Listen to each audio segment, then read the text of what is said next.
All right. Hello, hello, hello. It is Monday, June the 30th, and I'm grateful to be alive and well. It's been a treacherous Sunday where I had to go deep, deep, deep into meditation in order to deal with the biotechnology attack where it simulates a schizophrenic head, a schizophrenic brain, through AI bots as well as real people, mostly two vigilante Aryan Nation members, cult members, who wish to take out the brilliant indigenous minds who are thriving in the world and replace our likeness with their children. This was the goal and plan of their brutal attack on many indigenous brilliant minds. And I have survived. I am a survivor. My name is Erica Clark, and my YouTube page is Hugo MLK Kuh, Kuh, and that's Kuh, which is the word for cow in German.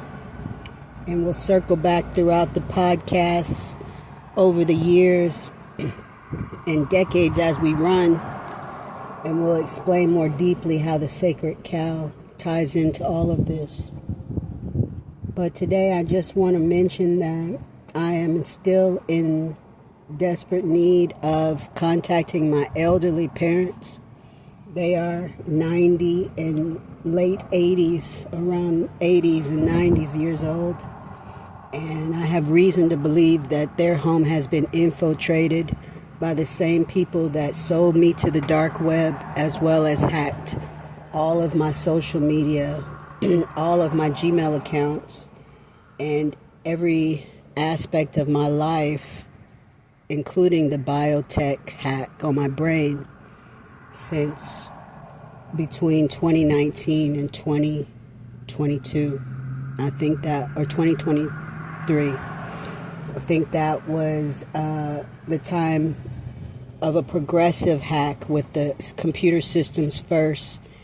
In April 2023, I believe, the whole Mac computer crashed down, and I could not access any of my books that I wrote since 2017, and was in the process of completing a book about blockchain technology, NFTs, and Web3, with a companion workbook, as well as a book on billionaires. It was called Billionaires, Getting It Straight Out of the Mud. And I was writing that about my approach to global financial literacy and my experience in studying the numerology, astrology, and the life occurrences of billionaires who I admire.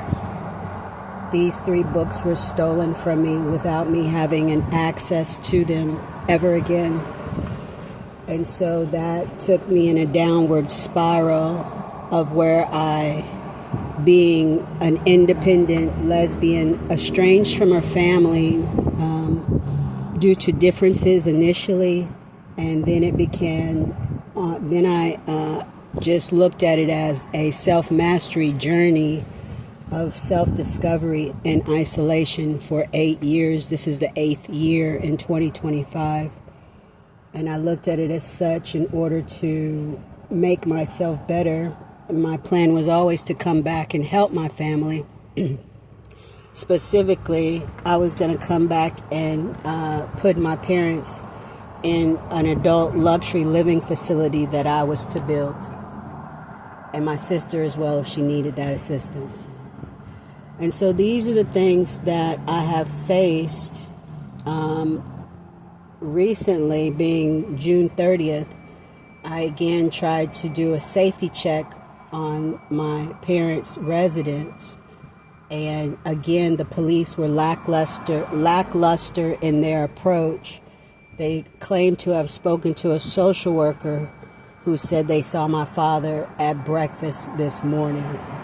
They could not tell me whether or not they checked the ID to see if that was my father or anything. They had no information They had no visible ID of them. They didn't even see my father. He got the information secondhand from a supposed social worker. How ignorant is that when you're telling them the magnitude of your concern about possible elder abuse? Why wouldn't you lay eyes on them? This is terrible. And so I will get to the bottom of it.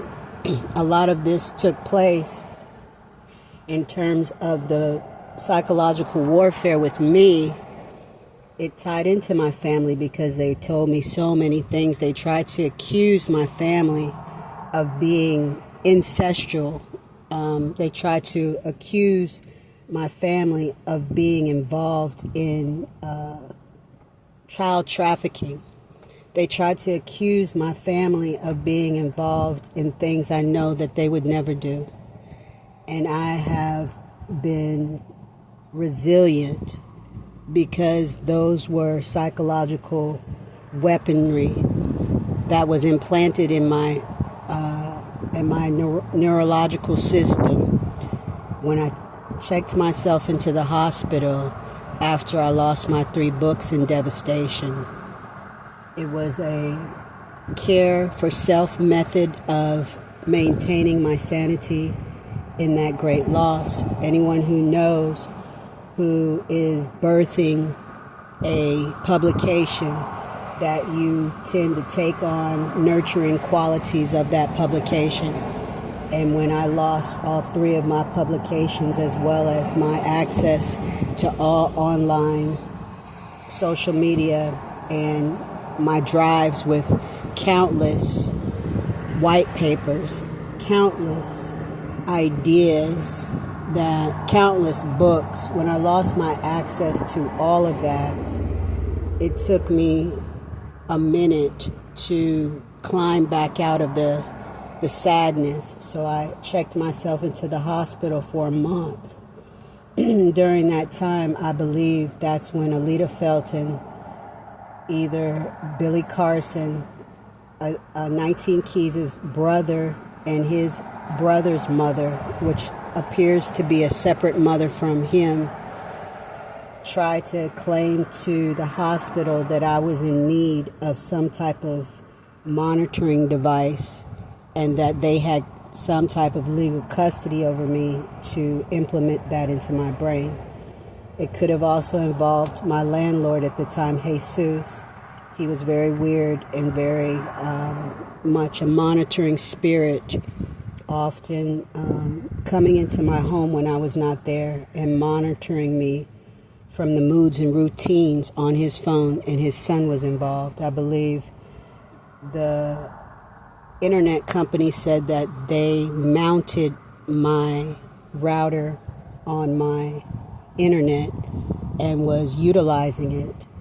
And I know that to be true because one day when he was connecting his phone to the speaker on his cabana, which was next door to me above, my phone connected to his speaker or something of that nature. His speaker was joining to my Bluetooth on my phone or something of that nature.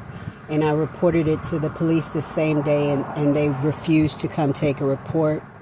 They hung up the phone on me, and this happened in Puerto Rico. And I confronted him, his wife, and I confronted them in a sit-down meeting to discuss the possibility of their son hacking me, and they refused to listen. And so these are the things that have happened, and all of my bank, all of my financial institutions told me that you have been sold to the dark web, you have been hacked, and your identity has been stolen. This was told to me through my identity theft protection program, so I have no reason to make up stories. This is all documented. And so, having said that, when I was on the mountain, I was terrorized by what we would call microwave guns, and they were constantly playing tapes, people talking, people monitoring me in close proximity to me, doing all types of torturous, psychological warfare, mind games against me when I was living in that house in Utuado. I went to the police several times and ended up being apprehended, not arrested, put in the hospital again, this time against my will, on my birthday, the same day that they were raping me viciously, raping me nonstop on the eve of the 28th of my birthday. Throughout the entire day of the 29th, they were mutilating my vagina with the technology to the point where I did not know what I was going to do. I needed the sexual assault unit to intervene, and I went down to the police station in Utuado, and they did those things to me. They did so much torturous activity at La Montana Hospital that you would not believe what they've done in terms of giving me 3 shots illegally against my will, pinning me down in 2 of those shots by all 4 limbs with about 10 people standing around me. And just the woman who put the shot in my thigh looked at me so evil as she stuck it in me. And they told me that she was an Aryan Nation member. And I can believe it. I can definitely believe it. There has been so much wickedness that took place in Utuado and no accountability from the mayor's office to the police chief to the government of Puerto Rico, FBI. No accountability, no type of investigation, but probably an investigation of me. And this is what I've dealt with, and that's why I know there's something gravely wrong with my family. I know that they are in danger because they would have contacted me by now. There's no reason why my dad, knowing that I'm reaching out to him, would not contact me. And so I know that someone else has told him a lie, and he has perhaps believed it in his old age. So this is my expression today because I was angry. I feel attacked.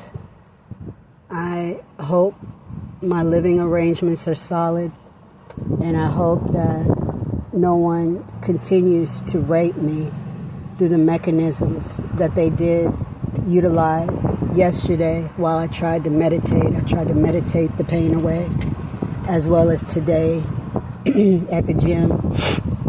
And throughout the course of this entire thing, it's been an ongoing rape and torture of my mind, my body, and my spirit. And this is Erica Clark, also known as Wise. The Renaissance is my new moniker because I've been plagiarized. And I want people to recognize that there are people who will do anything for money out here. They will sell their soul. They will sell your family. They will hurt your family. And this is what I think is happening, and I will get to the bottom of it. I don't have all the answers, but I will get to the bottom of it. And I will avenge my family's legacy because they are great people. They are upstanding citizens. Everyone has issues in life that we overcome. I don't know what my family's issues are because we were never close. But I know that I want to see them thrive in their old age and not be depleted nor taken advantage of. And I will intervene. And this is Erica Clark Wise, The Renaissance.